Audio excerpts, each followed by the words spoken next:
Welcome to edu bytes. നമ്മൾ ഈ generations ഒക്കെ മാറിക്കൊണ്ടിരിക്കുകയാണ്. കുട്ടികളും ക്ലാസ് റൂം അന്തരീക്ഷങ്ങളും എല്ലാം മാറിക്കൊണ്ടിരിക്കുകയാണ്.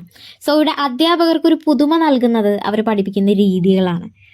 അധ്യാപകർ ഉപയോഗിക്കുന്ന ഓരോ ചലനങ്ങളും ഭാവങ്ങളും ഒരു കുട്ടിയെ സംബന്ധിച്ച് അവരുടെ ക്രിയേറ്റിവിറ്റിനെ മാക്സിമം ബൂസ്റ്റപ്പ് ചെയ്യാനായിട്ട് ഹെൽപ്പ് ചെയ്യുന്നുണ്ട്. അപ്പോൾ ഒരു ടോപ്പിക് ഇൻട്രൊഡ്യൂസ് ചെയ്യുക, അല്ലെങ്കിൽ അവരോട് ക്വസ്റ്റ്യൻ ചോദിക്കുക, അത് എക്സ്പ്ലെയിൻ ചെയ്യുക, ഇതെല്ലാം ടീച്ചിങ് സ്കിൽസിൽ പെടുന്നതാണ്. അത്തരത്തിൽ ഒരു ടീച്ചിങ് ട്രെയിനിങ്ങിനെ സംബന്ധിച്ച് ഒത്തിരി ഒരു കളക്ഷൻ ഓഫ് സ്കിൽസ് അയാൾക്ക് പ്രൊവൈഡ് ചെയ്യുന്ന ഒരു ടീച്ചർ ട്രെയിനിങ് ടെക്നിക്കാണ് മൈക്രോ ടീച്ചിങ്. സോ മൈക്രോ ടീച്ചിങ്ങിനെ പറ്റിയിട്ടാണ് നമ്മൾ ഡിസ്കസ് ചെയ്യാൻ പോകുന്നത്. എന്താണ് ഈ കോൺസെപ്റ്റ്, അല്ലെങ്കിൽ മൈക്രോ ടീച്ചിങ് എന്ന് പറയുന്നത് എന്താണ്? മൈക്രോ ടീച്ചിങ് ആക്ച്വലി ഒരു ടീച്ചർ ട്രെയിനിങ് ടെക്നിക്കാണ്.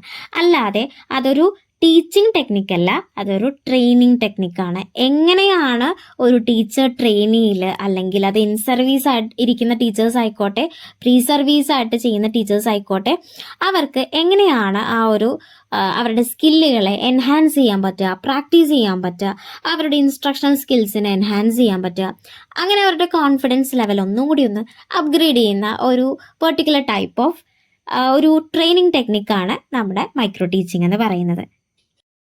എഡ്യൂക്കേഷണൽ റിഫോമിസ്റ്റായ DW അലനും സംഘവും ചേർന്നാണ് 1960s micro teaching technique develop ചെയ്യുന്നത്.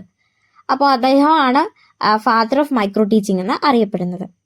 കൗൺസിലിംഗ് ട്രെയിനിങ്ങിന് ഉപയോഗിക്കുന്ന മൈക്രോ കൗൺസിലിംഗ് ടെക്നിക്കായിട്ട് ഇൻസ്പയർഡ് ആയിട്ടാണ് നമ്മുടെ DW അലൻ അദ്ദേഹം ഇത് ഡെവലപ്പ് ചെയ്യുന്നത്. ഡെഫിനിഷൻസ് നോക്കുകയാണെങ്കിൽ ഒത്തിരി ഡെഫിനിഷൻസ് മൈക്രോ ടീച്ചിങ്ങിനുണ്ട്. അപ്പോൾ നമുക്ക് ഏറ്റവും കൺവീനിയൻ്റ് ആയിട്ടുള്ള DW അലൻ്റെ ഡെഫിനിഷൻ നമുക്ക് നോക്കാം. Micro teaching is a scaled down teaching encounter in which a teacher practices a specific teaching skill with a small group of students, usually 5 to 10 for a short period of time, usually 5 to 20 minutes. ഒരു ചെറിയ group of സ്റ്റുഡൻസിന് വളരെ ചെറിയൊരു ടൈമിൽ നമ്മൾ പഠിപ്പിക്കുന്ന ഒറ്റ skill മാത്രം പ്രാക്ടീസ് ചെയ്യിക്കുന്ന രീതിയിലുള്ളൊരു ട്രെയിനിങ് ടെക്നിക്കാണ് മൈക്രോ ടീച്ചിങ് എന്ന് പറയുന്നത്. ഇനി നമുക്ക് ഇതിൻ്റെ ഫീച്ചേഴ്സും ക്യാരക്ടറിസ്റ്റിക്സിലോട്ടൊക്കെ പോവാം. ആദ്യത്തെ feature A controlled or simulated teaching environment. അതായത് നമുക്ക് റിയൽ ലൈഫ് കണ്ടീഷൻസിൽ, റിയൽ ലൈഫായിട്ട് നമ്മൾ സാധാരണ ഒരു സ്കൂളിൽ അല്ലെങ്കിൽ ക്ലാസ്സിൽ എങ്ങനെയാണ് അതേ സിറ്റുവേഷൻസിനെ മിമിക് ചെയ്യുന്ന രീതിയിൽ നമ്മൾ ഉണ്ടാക്കുന്ന ഒരു ആർട്ടിഫിഷ്യൽ ക്ലാസ് റൂം, ആ ക്ലാസ് റൂമിലുള്ളൊരു പഠനം പോസിബിൾ ആണ്. രണ്ടാമത്തത് A focus on specific teaching skills. അപ്പോൾ പ്രത്യേകതരം സ്കില്ലുകളെ, അല്ലെങ്കിൽ ഏതെങ്കിലും ഒരു പെർട്ടിക്കുലർ സ്കില്ലുകളെ മാക്സിമം എൻഹാൻസ് ചെയ്യിപ്പിക്കുന്ന രീതിയിലുള്ള ഒരു എബിലിറ്റി, അല്ലെങ്കിൽ ആ ഒരു സംഭവം നമുക്ക് പോസിബിൾ ആക്കുന്നു ഈ ഒരു മൈക്രോ ടീച്ചിങ്ങിലൂടെ. പിന്നെ നമ്മൾ പഠിപ്പിക്കുകയാണെങ്കിൽ തന്നെ ഒരു ചെറിയ ഗ്രൂപ്പ് ഓഫ് സ്റ്റുഡൻസിനെ ആയിരിക്കും നമ്മൾ പഠിപ്പിക്കുന്നത്. മാക്സിമം പോയാലൊരു 10 to 15 മാക്സിമം, അതിനും കൂടുതലൊന്നും ഉണ്ടാവത്തില്ല. പിന്നെ ഇതൊരു ഷോർട്ട് ടീച്ചിങ് എൻകൗണ്ടർ ആണ്. വളരെ ചുരുങ്ങിയ സമയത്തിനുള്ളിൽ പൊതുവേ നമ്മൾ ഒരു 5 മുതൽ 6 മിനിറ്റ് വരെയാണ് നമ്മൾ കോളേജുകളിലൊക്കെ ഇത് പ്രൊമോട്ട് ചെയ്യുന്നത്. പിന്നെ ഇതിൻ്റെ ഏറ്റവും വലിയൊരു പ്രത്യേകത എന്ന് പറഞ്ഞു കഴിഞ്ഞാൽ ഇമ്മീഡിയറ്റ് ഫീഡ്ബാക്സ് ആണ് നമ്മുടെ പിയർ ഗ്രൂപ്പ്സിൽ നിന്ന്, അതുപോലെ നമ്മുടെ ഇൻസ്ട്രക്ടർ, നമ്മുടെ ടീച്ചർ ഉണ്ടാവുമല്ലോ ഇത് കാണാനായിട്ട്. അപ്പോൾ ടീച്ചറിൽ നിന്നും കുട്ടികളിൽ നിന്നും കിട്ടുന്ന, നമ്മുടെ സഹപാഠികളിൽ നിന്ന് കിട്ടുന്നൊക്കെ പെട്ടെന്നുള്ളൊരു ഫീഡ്ബാക്ക്, അത് ഇതിൻ്റെ വളരെ വലിയൊരു പോസിറ്റീവ് ഫീച്ചറായിട്ടാണ് കാണുന്നത്. ഇനി നമ്മൾ പോകാൻ പോകുന്നത് മൈക്രോ ടീച്ചിങ്ങിൻ്റെ 3 ഫേസുകളിലേക്കാണ്. ഈ 3 ഫേസുകളെ ഒന്നാമത്തത് പ്രീ ആക്റ്റീവ് ഫേസ്, രണ്ടാമത്തത് ഇന്ററാക്റ്റീവ് ഫേസ്, മൂന്നാമത്തത് പോസ്റ്റ് ആക്റ്റീവ് ഫേസ്. ഈ 3 ഫേസുകളും എന്താണെന്ന് നമ്മൾ സെപ്പറേറ്റ് കാണാൻ പോവാണ്. ആദ്യത്തെ ഫേസാണ് പ്രീ ആക്റ്റീവ് ഫേസ് അഥവാ നോളജ് അക്വിസിഷൻ ഫേസ്.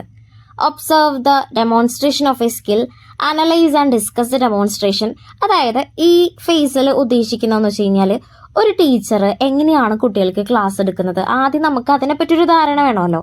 അപ്പോൾ ടീച്ചർ എങ്ങനെയാണ്, എന്തൊക്കെ യൂസ് ചെയ്തിട്ടാണ്, ചിലപ്പോൾ വല്ല ഒബ്ജക്ട്സ് യൂസ് ചെയ്യുക, അല്ലെങ്കിൽ കുട്ടികളുടെ എന്തെങ്കിലും എക്സ്പ്രഷൻസോ, അങ്ങനെ പല ടൈപ്പ് സ്കില്ലുകൾ വെച്ചിട്ടായിരിക്കും ഒരു ടീച്ചർ ക്ലാസ് എടുക്കുന്നത്. ടീച്ചിങ് എന്ന് പറയുന്നത് ഒരു ആർട്ടല്ലേ. അപ്പോൾ അതിനെപ്പറ്റി നമ്മൾ ഒബ്സർവ് ചെയ്യുന്ന ആ ഒരു ഫേസാണ് നോളജ് അക്വിസിഷൻ. എങ്ങനെ പഠിപ്പിക്കാം എന്നതിനെ പറ്റിയുള്ള അറിവ് നേടുക. ഒരു സ്കൂളിൽ ഒരു ടീച്ചറിൻ്റെ ഡെമോ നമുക്ക് കിട്ടുക, അല്ലെങ്കിൽ നമ്മുടെ സീനിയേഴ്സിന് തന്നെ നമുക്ക് ഡെമോ ക്ലാസ്സുകളൊക്കെ കണ്ടു പഠിക്കുക, അതെല്ലാം ഈ പ്രീ ആക്റ്റീവ് ഫേസിലാണ് പെടുന്നത്, അഥവാ നോളജ് അക്വിസിഷൻ ഫേസിലാണ് പെടുന്നത്. സെക്കൻഡ് ഫേസാണ് ഇന്ററാക്റ്റീവ് ഫേസ്. അതിനെ നമ്മൾ സ്കിൽ അക്വിസിഷൻ ഫേസ് അഥവാ മൈക്രോ ടീച്ചിങ് ഫേസ് എന്നുകൂടി വിളിക്കും. Preparing the micro lesson, practising the skill, evaluating the performance and reteaching. അതായത് മൈക്രോ ടീച്ചിങ് എന്ന് പറയുന്ന ആ ഒരു ട്രെയിനിങ് ടെക്നിക്കിൽ എന്തൊക്കെ കാര്യങ്ങൾ നമ്മൾ ചെയ്യാറുണ്ട് അതെല്ലാം ചെയ്യുന്നതാണ് ഇൻട്രാക്റ്റീവ് ഫേസിൽ പെടുന്നത്. നമ്മൾ നമ്മുടെ സ്കില്ലിനെ മാക്സിമം എങ്ങനെ യൂട്ടിലൈസ് ചെയ്യുന്നു, ഒരു സ്കില്ലാണല്ലോ നമ്മൾ യൂസ് ചെയ്യുന്നത്, അതെങ്ങനെ നമ്മൾ മാക്സിമം യൂസ് ചെയ്യുന്നു, അപ്പോൾ നമുക്ക് കിട്ടുന്ന ഫീഡ്ബാക്ക്, ഇതെല്ലാം ഉൾപ്പെടുന്നത് ഈ ഒരു ഫേസിലാണ്. അടുത്ത ഫേസാണ് പോസ്റ്റ് ആക്റ്റീവ് ഫേസ് അഥവാ ട്രാൻസ്ഫർ ഫേസ്. ഇവിടെ transfer of skills to link practice situation, transfer of skills to macro teaching situation, ഇതെല്ലാം പെടുന്നുണ്ട്. അതായത് നമുക്ക് ആ സെക്കൻഡ് ഫേസിൽ നിന്ന് കിട്ടിയ ഫീഡ്ബാക്കും നമുക്ക് പഠിപ്പിക്കാവുന്നതിൻ്റെ നമുക്ക് മാക്സിമം ഒരു ഭംഗിയായിട്ടൊരു ക്ലാസ് എങ്ങനെ കൈകാര്യം ചെയ്യണം, മൈക്രോ ടീച്ചിങ് വഴി നമുക്ക് പല ടൈപ്പിലുള്ള സ്കില്ലിനെ നമുക്ക് എൻഹാൻസ് ചെയ്യാൻ പറ്റുമല്ലോ. ആ ഒരു സ്കിൽസ് വെച്ചിട്ട് എങ്ങനെയാണ് അതൊരു മാക്രോ ടീച്ചിങ് സിറ്റുവേഷനിലോട്ട് അപ്ലൈ ചെയ്യാൻ പറ്റുന്നത്, അല്ലെങ്കിൽ ഒരു ലിങ്ക് പ്രാക്ടീസ് സിറ്റുവേഷനിലോട്ട് എങ്ങനെയാണ് അത് അപ്ലൈ ചെയ്യാൻ പറ്റുന്നത്, അങ്ങനെ നമ്മുടെ സ്കില്ലുകളെ ട്രാൻസ്ഫർ ചെയ്യുന്ന ഒരു ഫേസാണ് ട്രാൻസ്ഫർ ഫേസ് അഥവാ പോസ്റ്റ് ആക്റ്റീവ് ഫേസ് എന്ന് പറയുന്നത്. അപ്പോൾ മൈക്രോ ടീച്ചിങ്ങിനെ പറ്റി ഏകദേശം ഒരു ധാരണ കിട്ടിയെന്ന് വിശ്വസിക്കുകയാണ്. നമ്മൾ ഇതിൽ മീനിങ്, ഡെഫിനിഷൻ, അതുപോലെ തന്നെ 3 ഫേസുകൾ കണ്ടു. ഇനി വരുന്ന വീഡിയോസിൽ നമുക്ക് മൈക്രോ ടീച്ചിങ് സൈക്കിള്, അതിൻ്റെ സ്റ്റെപ്സ്, ഇതെല്ലാം കാര്യമായിട്ട് നമുക്ക് നോക്കാം. അപ്പോൾ എല്ലാവർക്കും ഇഷ്ടപ്പെട്ടെന്ന് വിശ്വസിക്കുന്നു. നമുക്ക് നെക്സ്റ്റ് വീഡിയോയിൽ കാണാം.